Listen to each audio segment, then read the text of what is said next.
കർത്താവ് നിങ്ങളോടുകൂടെ. അങ്ങേ ആത്മാവോടും കൂടെ. മർക്കോസിന്റെ വിശുദ്ധ സുവിശേഷത്തിൽ നിന്നുള്ള വായന. കർത്താവേ, അങ്ങേക്ക് മഹത്വം.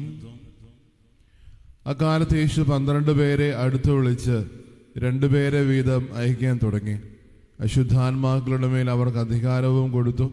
അവൻ കൽപ്പിച്ചു, യാത്രയ്ക്ക് വടിയല്ലാതെ മറ്റൊന്നും, അപ്പമോ സഞ്ചിയോ അരപ്പട്ടയോ പണമോ കരുതരുത്. ചെരുപ്പ് ധരിക്കാം, 2 ഉടുപ്പുകൾ ധരിക്കരുത്. അവൻ തുടർന്നു, നിങ്ങൾ ഏതെങ്കിലും സ്ഥലത്ത് ഒരു വീട്ടിൽ പ്രവേശിച്ചാൽ അവിടം വിട്ടു പോകുന്നതുവരെ ആ വീട്ടിൽ താമസിക്കുവിൻ. എവിടെയെങ്കിലും ജനങ്ങൾ നിങ്ങൾ സ്വീകരിക്കാതിരിക്കുകയോ നിങ്ങളുടെ വാക്കുകൾ ശ്രവിക്കാതിരിക്കുകയോ ചെയ്താൽ അവിടെ നിന്ന് പുറപ്പെടുമ്പോൾ അവർക്ക് സാക്ഷ്യത്തിനായി നിങ്ങളുടെ കാലിലെ പൊടി തട്ടിക്കളയുവിൻ. ശിഷ്യന്മാർ പുറപ്പെട്ട് ജനങ്ങളോട് അനുതപിക്കണമെന്ന് പ്രസംഗിച്ചു. അനേകം പിശാചുകളെ പുറത്താക്കി അനേകം രോഗികളെ തൈലം പൂശി സുഖപ്പെടുത്തി. കർത്താവിൻ്റെ സുവിശേഷം. ക്രിസ്തുവേ, അങ്ങേക്ക് സ്തുതി.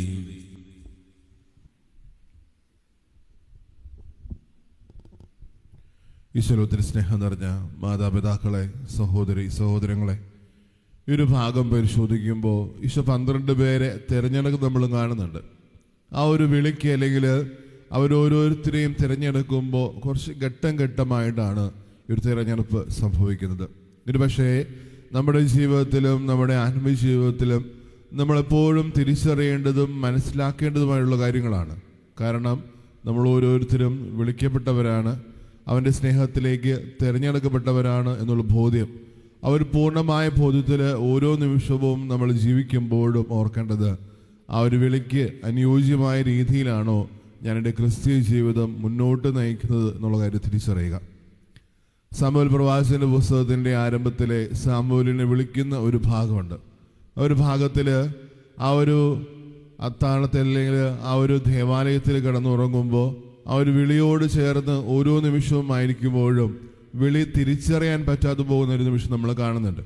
അതിനുശേഷം 3 പ്രാവശ്യത്തിനൊടുവിൽ ഇതാ ഞാൻ ശ്രവിച്ചാലും എന്ന് പറഞ്ഞ് ആ ഒരു സ്വരം ഏറ്റെടുക്കാൻ തയ്യാറാവുന്ന സാമുവേലിനെ നമ്മൾ കാണുന്നുണ്ട്. ഇത് പക്ഷേ ഈ ഒരു ഭാഗം പരിശോധിക്കുമ്പോഴും ആ ഒരു തെരഞ്ഞെടുപ്പിൻ്റെ ആദ്യ ഭാഗം അവരോരോരുത്തരെയും വിളിക്കുന്നതാണ്.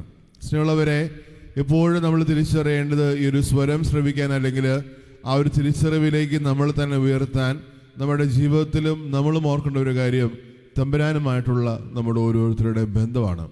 പലപ്പോഴും ഈ ഒരു ബന്ധത്തെ നമ്മൾ ഓരോരുത്തരും കുറച്ചുകൂടി പരിശോധിക്കുമ്പോൾ അത് ആഴത്തിലുള്ളതാണോ എന്നും നമ്മൾ പലപ്പോഴും പരിശോധിക്കുമ്പോഴും ഓർക്കേണ്ടത് അവരെന്നെ വിളിച്ചെങ്കിൽ, ആ ഒരു സ്നേഹത്തിലേക്ക് എന്നെ ചേർത്ത് പിടിച്ചെങ്കിൽ എപ്പോഴും ഓർക്കേണ്ട ഒരു കാര്യം, ഈ ഒരു ജീവിതം എത്രത്തോളം വിശ്വസ്തയോടുകൂടി ഞാൻ ജീവിക്കാൻ വിളിക്കപ്പെട്ടതാണ് എന്നുള്ള കാര്യം നമുക്കറിയാം.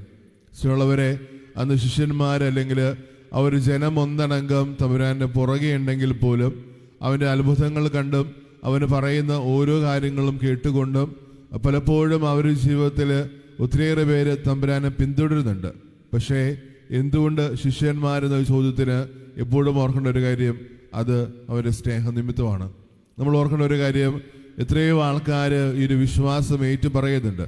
പക്ഷേ ആ ഒരു വിശ്വാസം ഏറ്റുപറഞ്ഞ് ജീവിക്കുമ്പോൾ വിശ്വസ്തതാപൂർവം ആ ഒരു സ്നേഹത്തിന് അതിൻ്റെ യോഗ്യത ചേർത്ത് പിടിച്ചുകൊണ്ട് ജീവിക്കുമ്പോഴാണ് ശിഷ്യത്വത്തിന് വില നൽകുന്നത് എന്നുള്ള കാര്യം നമ്മുടെ ജീവിതം കൊണ്ട് നമ്മളെപ്പോഴും തിരിച്ചറിയണം. ഒരുപക്ഷേ കത്തോലിക്ക തിരുസഭ വിശുദ്ധ അഗത്തയുടെ തിരുനാൾ ആഘോഷിക്കുമ്പോൾ ആ ഒരു ജീവിതം കൊണ്ട് ഓരോ നിമിഷവും തമ്പുരാൻ്റെ സ്നേഹത്തെ പ്രതി രക്തസാക്ഷിത്വം സ്വീകരിക്കുമ്പോഴും ഒരു കന്യകയായിട്ട് ജീവിച്ചോളാം എന്നുള്ള പ്രതിജ്ഞ എടുക്കുമ്പോഴും എപ്പോഴും തൻ്റെ ജീവിതത്തിൽ ഉറപ്പാക്കിയിരുന്ന ഒരു കാര്യം, തമ്പുരാന് വേണ്ടി വിശ്വസ്തതാപൂർവം തൻ്റെ ജീവിതത്തിൻ്റെ അന്ത്യം വരെ ജീവിക്കുമെന്നുള്ള കാര്യമാണ്. അതിന് എത്രത്തോളം വില നൽകേണ്ടി വന്നു എന്നുള്ള കാര്യം നമുക്ക് ഓരോരുത്തർക്കും അറിയാവുന്നതാണ്. ആ ഒരു രക്തസാക്ഷ്യത്തിലൂടെ കടന്നു പോകുമ്പോഴും സ്വജീവൻ തന്നെ നൽകുമ്പോഴും കണ്ണുകൾ ചൂഴ്ന്നെടുക്കുമ്പോഴും ഓരോ പ്രാവശ്യവും ഈശോയുടെ സ്നേഹത്തിന് അല്ലെങ്കിൽ ആ ഒരു വിശ്വാസത്തിന് എതിരായിട്ട് പോവാനോ ആ ഒരു വിശ്വാസം തള്ളിപ്പറയാനോ ഒരിക്കൽ പോലും സമ്മതിക്കാതെ വിശ്വസ്തതാപൂർവം തന്നെ കന്യകാത്വം പലപ്പോഴും സ്വീകരിച്ചുകൊണ്ട് ആ ഒരു സ്നേഹത്തിന് വേണ്ടി സാക്ഷ്യം നൽകുന്നുണ്ട്.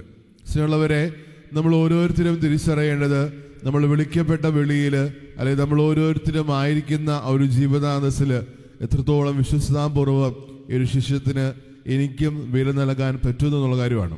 ആദ്യ ഭാഗം നമ്മൾ കാണുന്നുണ്ട്, അവരോരോരുത്തരെയും തമ്പുരാൻ വിളിച്ചു എന്നുള്ള കാര്യം. നമ്മുടെ ജീവിതത്തിൽ നമ്മൾ ഓർക്കേണ്ട ഒരു കാര്യം, ഈ ഒരു തിരിച്ചറിവ് അല്ലെങ്കിൽ ഈ ഒരു ശ്രവണം പലപ്പോഴും സംഭവിക്കുന്നത് നമ്മുടെ പ്രാർത്ഥനാ ജീവിതത്തിലാണ്. നമ്മൾ പ്രാർത്ഥിക്കുമ്പോൾ യഥാർത്ഥത്തിൽ ഒരു വിലവര പട്ടിക പോലെ തമ്പുരാന്റെ മുമ്പിൽ ഒത്തിരിയേറെ കാര്യങ്ങൾ പറയുന്നുണ്ടെങ്കിലും അതിനപ്പുറത്തോട്ട് അവനെ ശ്രവിക്കാൻ, അവനെ കേൾക്കാൻ, സാമുവേലിനെ പോലെ ഇതാ ഞാൻ നിന്നെ ശ്രവിക്കുന്നു എന്ന് പറയുന്നത് പോലെ എത്രത്തോളം അവനെ ശ്രവിച്ചുകൊണ്ട് ആ ഒരു ജീവിതത്തിൽ നമുക്ക് ഓരോരുത്തർക്കും ആയിരിക്കാൻ പറ്റുന്നു എന്നുള്ള കാര്യം നമ്മൾ ഓരോരുത്തരും മനസ്സിലാക്കേണ്ടതാണ്. രണ്ടാമത്തത് അവനിലുള്ള ആശ്രയത്വമാണ്. ഒരു ശിഷ്യനെ സംബന്ധിച്ചിടത്തോളം എത്രത്തോളം അവനെ വിളിച്ചവൻ്റെ വിളിക്ക് കാതോർത്തുകൊണ്ട് ആ ഒരു ശിഷ്യത്വത്തിൽ എത്രത്തോളം ഒരു ദൈവാശ്രയത്വ ബോധത്തോടെ അല്ലെങ്കിൽ ആ ഒരു തമ്പുരാനെ ആശ്രയിച്ച് മുന്നോട്ട് പോകാം എന്നുള്ള കാര്യം നമ്മൾ ഓരോരുത്തരും തിരിച്ചറിയേണ്ടതാണ്. ഈ ഒരു ഭാഗം പരിശോധിക്കുമ്പോഴും അവരോരോരുത്തരോടും പറഞ്ഞു കൊടുക്കുന്ന ഓരോ കാര്യവും ദൈവത്തിൽ പൂർണ്ണമായിട്ട് ആശ്രയിക്കുന്നതാണ്. ഒരു പ്രേക്ഷിത യാത്രയ്ക്കായിട്ട് നമ്മൾ ആരംഭിക്കുമ്പോഴും നമ്മുടെ ജീവിതത്തിനേതായുള്ള പല വിളികളും നമ്മൾ തിരിച്ചറിയുമ്പോഴും നമ്മളെപ്പോഴും മനസ്സിലാക്കേണ്ട ഒരു കാര്യം, എത്രത്തോളം ആ ഒരു ദൈവത്തിൽ ആശ്രയിച്ചുകൊണ്ട് എനിക്ക് മുന്നോട്ട് പോകാൻ പറ്റുന്നു എന്നുള്ള കാര്യമാണ്. ശിഷ്യത്തിന് വില നൽകുമ്പോഴും ആ ഒരു ദൈവവിളിയോട് ചേർന്ന് നിന്ന് നമ്മുടെ ജീവിതം മുന്നോട്ട് നയിക്കുമ്പോഴും എപ്പോഴും ഓർക്കേണ്ട ഒരു കാര്യം, ആദ്യമേ അവിടുന്ന് പറയുന്നത് പോലെ അവിടുത്തെ സ്വർഗരാജ്യം അന്വേഷിക്കുക.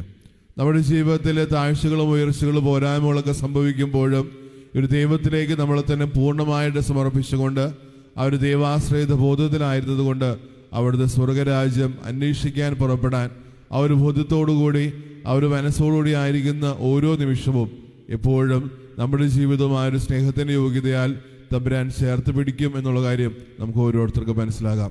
സ്നേഹമുള്ളവരെ, ഈ ഒരു വിളിയിൽ ഈ ഒരു ചേർത്തിറപ്പിൽ തമ്പുരാൻ എപ്പോഴും ആഗ്രഹിക്കുന്നത് അത് നമ്മുടെ ഓരോരുത്തരുടെയും ദൈവമായിട്ടുള്ള ബന്ധമാണ്. നമ്മുടെ പ്രാർത്ഥനയിലായിക്കോട്ടെ, നമ്മുടെ വിശ്വാസ ജീവിതത്തിലായിക്കോട്ടെ, നമ്മുടെ അനുദിന ജീവിതത്തിലായിക്കോട്ടെ, ഈ ഒരു ബന്ധം എത്രത്തോളം ഉണ്ട് എന്നുള്ള കാര്യം നമ്മൾ ഓരോരുത്തരും മനസ്സിലാക്കണം. ആ ഒരു വിശ്വസ്തയോടുകൂടി ജീവിതാന്ത്യം വരെ ഒരു ശിഷ്യത്തിന് വില കൽപ്പിച്ചുകൊണ്ട് നമുക്ക് ഓരോരുത്തർക്കും ജീവിക്കാം. തമ്പുരാൻ നമ്മൾ ഓരോരുത്തരെയും സമൃദ്ധമായിട്ട് അനുഗ്രഹിക്കട്ടെ. പിതാവിൻ്റെയും പുത്രൻ്റെയും പരിശുദ്ധാത്മാവിൻ്റെയും നാമത്തിൽ ആമേൻ.